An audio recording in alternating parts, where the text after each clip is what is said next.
তোমরা শোনো, কালকে আমরা পাত্রী দেখতে যাবো। ওই ফকির সেন ঘটকের লগে কথা কইছি। মাইয়ারা কি বড় লোক? আম্মা, আমি কোনো বড় লোক ঘরের মেয়ের বিয়ে করব না।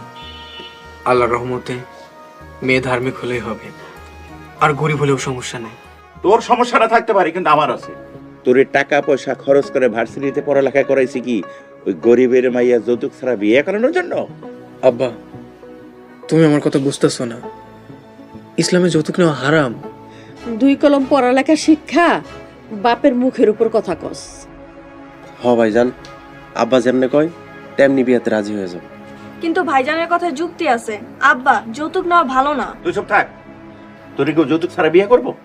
আল্লাহ চাইলে অবশ্যই করবে। আব্বা, ভালো ঘরের ছেলেরা কখনো যৌতুক নেয় না। তরে কইছে নেয় না। এই সমাজে যে যত ভালো সে তত বেশি যৌতুক নেয়। এই শোন, তোর আর অনেকের যৌতুকের টাকা দিয়া আমি আনিকার বিয়ে দেব। আব্বা, আমার পক্ষে যৌতুক নিয়ে বিয়ে করা সম্ভব না। আমি পারবো না। আমিও যৌতুকের পক্ষে নাই।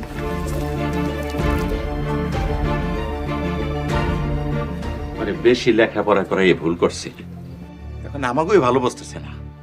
শোনো আব্বা, আমার বিয়েতে যত পারো যৌতুক নিও, আমি কিচ্ছু কমো না। হ, অনেকের বিয়াতে বেশি করে যৌতুক লিয়া পোষাই তৈব।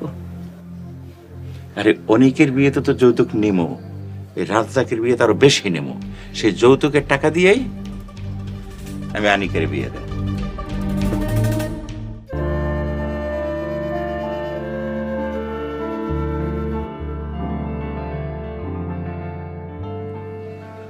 ঘটক, এই কোন গরিব ফকির বাড়িতে আমাদেরকে নিয়ে এসো? আব্বা, কাউকে এভাবে বলা উচিত না। সবকিছুতে আল্লাহ তাআলার নিয়ামত আছে। ভাই সাহেব, গরিব হইল মেয়েটা খুব ভালো। আপনারা যা কইবেন তাই শুনবো, তাই মানবো। তাছাড়া এটা দেখতে অনেক সুন্দর। আপনারা দেখলে আপনাকে সবার পছন্দ হইব।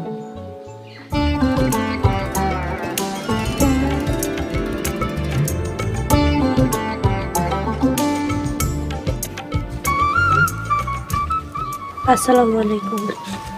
ওয়ালাইকুম আসসালাম। আসসালাম। বারেক ভাই, মাই আপনি নিজে নিয়ে আসলেন? মা মারা মাইয়া আমার, তাই নিজেই সাথে করে নিয়ে আসলাম।